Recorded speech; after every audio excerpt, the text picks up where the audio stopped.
Au terme de nos études secondaires, pour la plupart de la jeunesse africaine, on a un seul rêve en tête, celui d'immigrer soit en Europe, soit en Amérique, dans le but de pouvoir poursuivre nos études et d'y travailler. Mais alors, on est très vite bloqué à un souci ou à un obstacle très majeur, celui du budget, notamment le budget nécessaire pour pouvoir financer nos études et notre train de vie durant ces études. D'où l'objet de cette vidéo.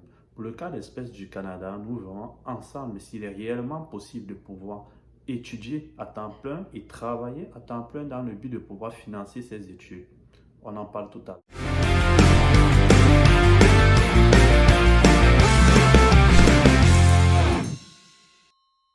Bonjour à tous et bienvenue dans cette nouvelle vidéo.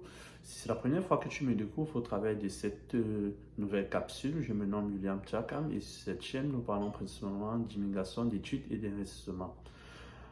Si c'est alors, je vais vous inviter, comme à l'accoutumée, juste de vous abonner, liker et partager au maximum la vidéo. Mais alors, pour quelle raison on vous demande de le faire à chaque fois? Premièrement, vous devez vous abonner pour pouvoir faire grandir cette communauté afin qu'on puisse impacter le plus grand nombre de personnes qui sont dans la même situation, notamment celui de pouvoir immigrer sur le territoire canadien. Deuxièmement, de liker la vidéo afin que l'algorithme de YouTube puisse référencer davantage cette vidéo aussi pour pouvoir impacter un plus grand nombre de personnes et les aider dans leur processus d'immigration. Et de partager la vidéo pour pouvoir toucher tout votre entourage qui sont dans le même besoin et aimeraient bénéficier de ces conseils. Mais surtout et le plus important est d'activer la cloche de notification afin que vous ou tout votre entourage puisse être informé des nombreuses autres vidéos qui paraîtront dans les jours à venir et parleront probablement des mêmes thématiques dont nous allons aborder tout à l'heure.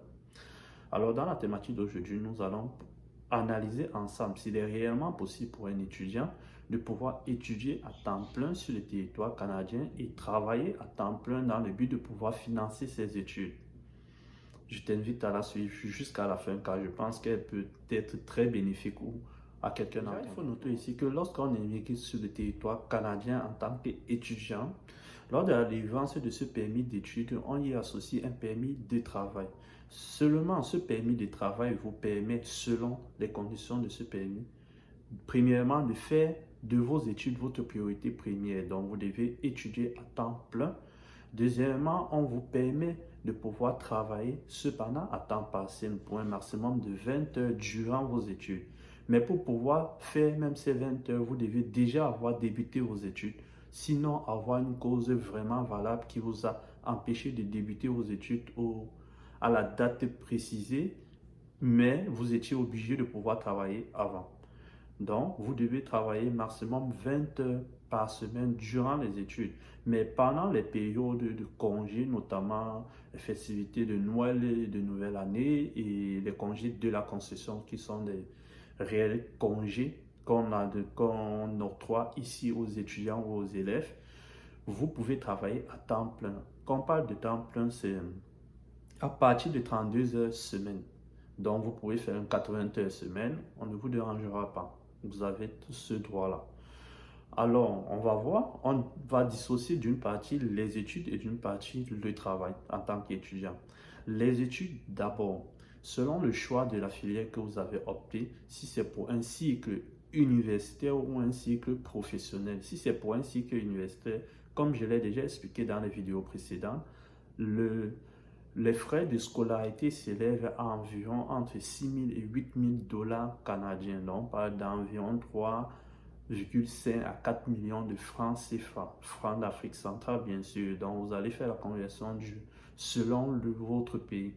Donc par d'environ 3 500 000 par semestre, donc par année, environ de 7 millions de francs CFA par année, rien que les frais de scolarité. À cela, on doit associer les frais de subsistance. Comme je l'ai fait dans ma toute dernière vidéo, je l'ai fait mention, les frais de subsistance pour un adulte seul s'évaluent à environ 6 400 dollars. Il faut noter que ces frais sont même minimes parce que dans ces frais, on y inclut le logement, la nutrition, le transport, vos différents frais relatifs à votre coût de vie. Ces frais sont vraiment minimes, c'est le minimum qu'on puisse avoir. Car si on veut juste évaluer le logement, si vous optez pour une colocation, c'est environ 400 dollars la moyenne pour le mois, tout charge comprise, environ 400 dollars. Au bout d'un an, on se retrouve à environ 4800 dollars, rien que pour les frais de logement. Si on doit associer les frais de transport, votre nutrition, l'habillement et les petits divertissements, on réalise très vite que ces 6400 dollars sont vraiment insuffisants. On devrait vraiment les évaluer environ à 8000 dollars. Si on prend ces 8000 dollars qu'on associe aux frais de scolarité qui s'élèvent à 8000 dollars par semestre, donc 16 000 dollars l'année, plus ces 8 000 dollars, on se retrouve environ à 24 000 dollars pour une année. Mais maintenant, il faut voir, est-ce que votre durée d'études, votre programme d'études est celui d'un an ou de 2 ans, voire de 3 ans? Si on va multiplier en une année, prenons même la base, rien que sur une année, on se retrouve à 24 000 dollars pour un cycle universitaire. Pour une formation professionnelle, par exemple, on va prendre la base pour une formation professionnelle de 1800 heures, car ce sont les formations qui sont les plus réalisées par les étudiants étrangers, ceci dans le but de pouvoir non seulement obtenir un permis de travail post-diplôme et pouvoir participer au programme de l'expérience québécoise selon l'ancien système. Pour le nouveau système, je ne sais pas si cela a changé, car si vous effectuez un programme de 900 heures, vous avez droit à un permis de travail post-diplôme. Mais cela ne vous permettait pas obligatoirement de pouvoir faire une demande de CSQ après et pouvoir demander une résidence permanente. Mais avec le nouveau système, oui, cela vous est permis. Vous pouvez faire un programme de minimum 900 heures pour pouvoir un permis de travail. Ensuite, vous allez avoir, avec ce permis de travail, vous allez acquérir l'expérience québécoise en milieu de travail.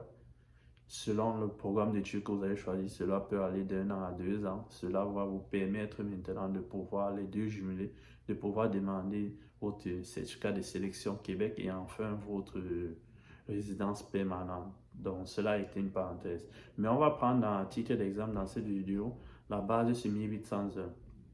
Pour un programme de 1800 heures, généralement, les frais de scolarité s'élèvent à environ 23 000 dollars environ.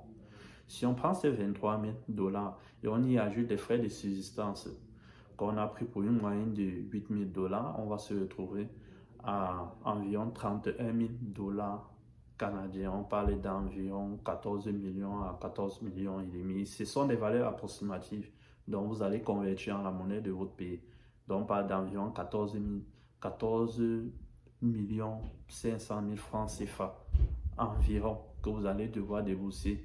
Cela, c'est pour un programme de 1800 heures, c'est plus d'1 an, c'est environ 1 an, 6 mois que vous allez débourser. Maintenant, d'un autre côté, nous allons prendre le travail. Le travail pour un étudiant étranger, si vous faites par exemple un cycle universitaire, c'est plutôt une bonne chose pour vous car vous avez plus de congés.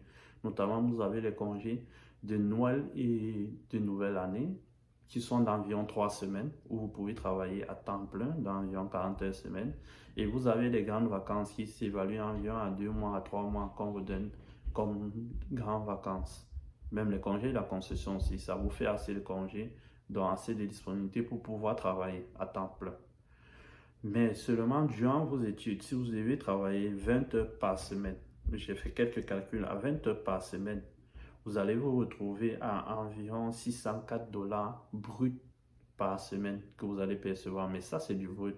Après avoir retiré les impôts et les taxes, vous allez vous retrouver probablement pour minimiser même dans les 250 dollars environ que vous pourrez avoir par semaine.